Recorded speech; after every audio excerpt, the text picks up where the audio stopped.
ప్రతి అక్షరం ప్రజల పక్షం. HR9 న్యూస్ టీవీకి స్వాగతం, సుస్వాగతం.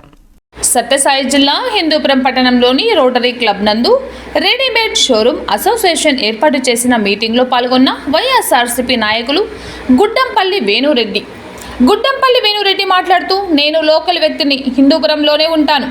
రెడీమేడ్ షోరూమ్ అసోసియేషన్ సభ్యులకు ఏ కష్టం వచ్చినా ఎల్లప్పుడూ అందుబాటులో ఉంటాను. కావున ఈసారి సార్వత్రిక ఎన్నికల్లో మహిళలకు పెద్దపీట వేస్తూ హిందూపురం చరిత్రలో ఎన్నడూ లేని విధంగా ఈసారి వైఎస్ఆర్సీపీ తరపున ఎమ్మెల్యే అభ్యర్థిగా TN దీపికాకి, MP అభ్యర్థిగా శ్రీమతి బోయ శాంతమ్మని నిలబెట్టడం జరిగింది.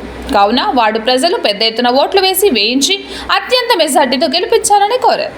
కార్యక్రమంలో అసోసియేషన్ సభ్యులు, ప్రజాప్రతినిధులు తదితర వైఎస్ఆర్సీపీ నాయకులు, కార్యకర్తలు, ప్రజలు పాల్గొన్నారు. వాటికి కట్టాల్సిన పనులే, కరెంటు బిల్లులా ఏది లేదు. ఇక్కడ మీకైతే షాప్ రెంట్ కట్టాలి, సాలరీలు ఇవ్వాలి, కరెంటు బిల్లు కట్టాలి, ఐరనింగ్ చేయాలి, అన్నీ చేయాలి. ఇన్ని చేసి అమ్మితే కొన్ని ఏదన్నా పెద్ద పెద్ద లాభాలు వస్తాయంటే అవి కూడా రావు.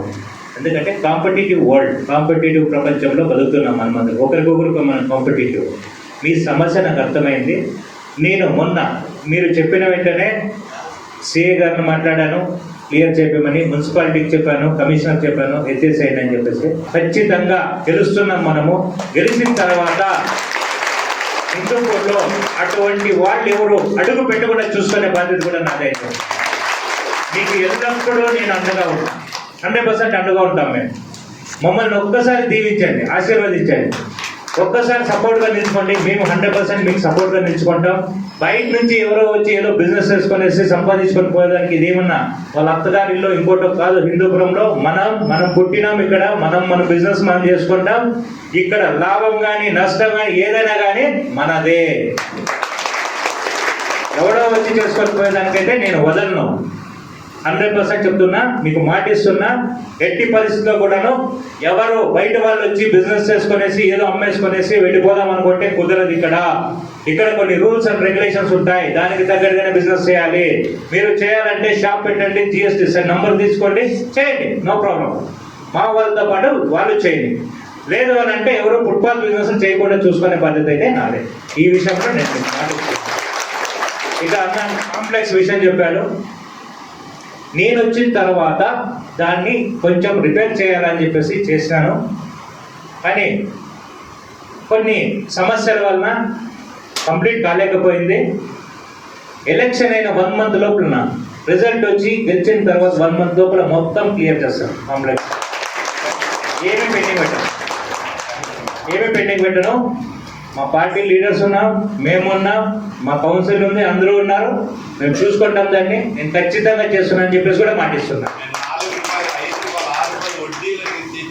మీ బాధ ఏదో నాకు తెలుసా, మీ బాధ ఏదో నాకు తెలుసు. మీ వాళ్ళందరూ నన్ను కలిశారు, ఎన్నోసార్లు మీకు నేను సాయం చేసినాను. బట్ దానికి ఒక పర్మనెంట్ సొల్యూషన్ తీసుకోవాలని చెప్పేసి చూస్తున్నాను. మున్సిపాలిటీ కూడా ఆదాయం రావాలి. మీరు డబ్బులు పెట్టి కొన్న వరకు మీకు కూడా ఆదాయం 4 రూపాయలు రావాలని చెప్పేసి కోరుకుంటున్నాను. ఇవైతే నేను ఖచ్చితంగా చేస్తాను. ఇక ఫైనల్గా ఒకటినా, ఈరోజు దీపికా గారికి అనౌన్స్మెంట్ అయిందనా ఎమ్మెల్యే టికెట్. సో మీరందరూ మీ అసోసియేషన్స్ తరపున మీ షాప్స్కి కనీసం అంటే ఒక 100 మంది కస్టమర్స్ వస్తుంటారు డైలీ. కరెక్ట్ కదనా? మినిమం 100 మంది. దయచేసి మా కోసం ఒక పని చేసి పెట్టండి. వచ్చిన ప్రతి కస్టమర్కి చెప్పండి అన్న, అతను ఏ పార్టీ అయినా సంబంధం లేకుండా ఒక్కసారి మన లోకల్ లీడర్ని గెలిపించుకుందాం, ఈసారి వైఎస్ఆర్సీపీని గెలిపించుకుందాం అని చెప్పేసి చెప్పండి అని చెప్పేసి ఈ సందర్భంగా నేను అడుగుతున్నాను. ఒక్కసారి ఇప్పుడు అన్న చెప్పారు 600 మంది ఉన్నారు, 10 ఓట్లు కొన్నా కూడా 6000 ఓట్లే. నాకు అది మెజారిటీ అయితే చాలన్నా. మీ 6000 ఓట్లు ఎక్కడో ఉన్న వ్యక్తిని, తెలంగాణలో కూర్చున్న వ్యక్తిని గెలిపిస్తున్నామా? వాళ్ళు ఎలా చూస్తున్నారంటే మనల్ని బానిసలాగా చూస్తున్నారు. గత 40 సంవత్సరాల్లో ప్రయత్నం చేసి చేసి చేసి చేసి ఓడిపోతున్నాం తప్ప ఏ రోజు గెలవలేదు. బట్ ఈ 2024 ఎలక్షన్లో ఖచ్చితంగా గెలవాలి. మీ సహకారం అందించాలి. మాకు లోకల్గా మీకు అండగా ఉంటాం. ఒక్కసారి ఆలోచన చేయండి. ఏ రోజైనా మీ ఎమ్మెల్యే వచ్చి మీతో ఇలా మాట్లాడా? ఎక్కడైనా సరే మీ సమస్య విన్నాడా? వాటిలో ఎన్నో ఉన్నాయి తెలియదు, వాటి పేరు కూడా తెలియదు. మన డిఎల్ రోడ్ ఎక్కడుందో తెలియదు ఆయన, మన వాసి రోడ్ ఎక్కడుందో తెలియదు. రాత్రికి మ్యాన్షన్ హౌస్ ఏదైతే బాధిస్తుంది.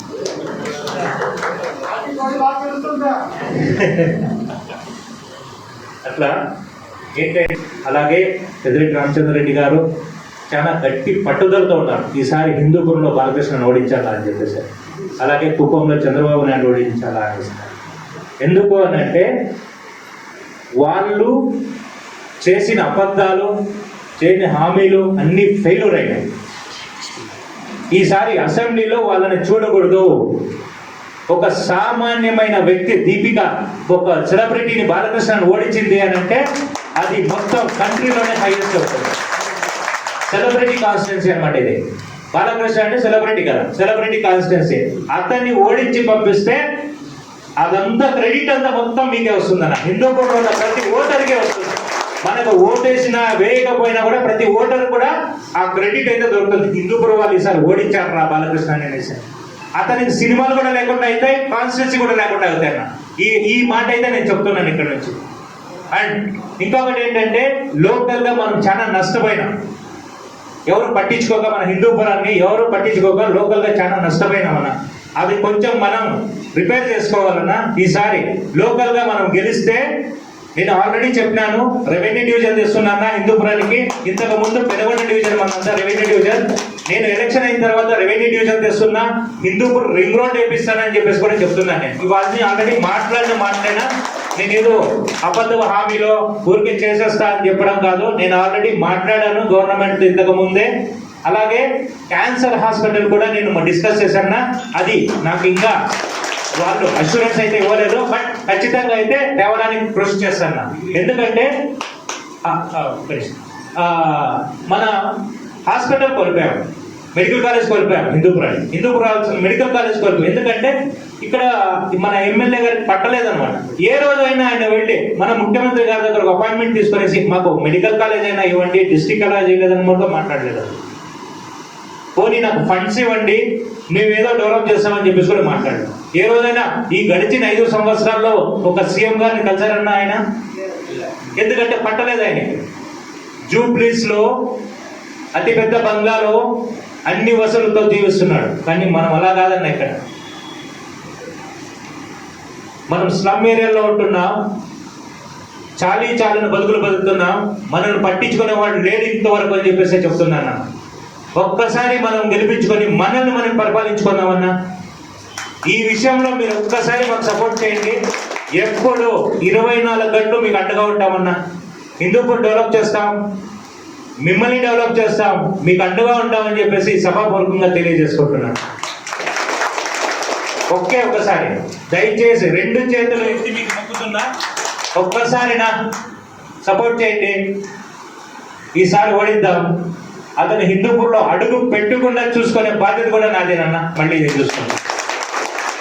ఈ అవకాశం ఇచ్చిన అసోసియేషన్ వారందరికీ హృదయపూర్వక నమస్కారాలు. Thank you very much.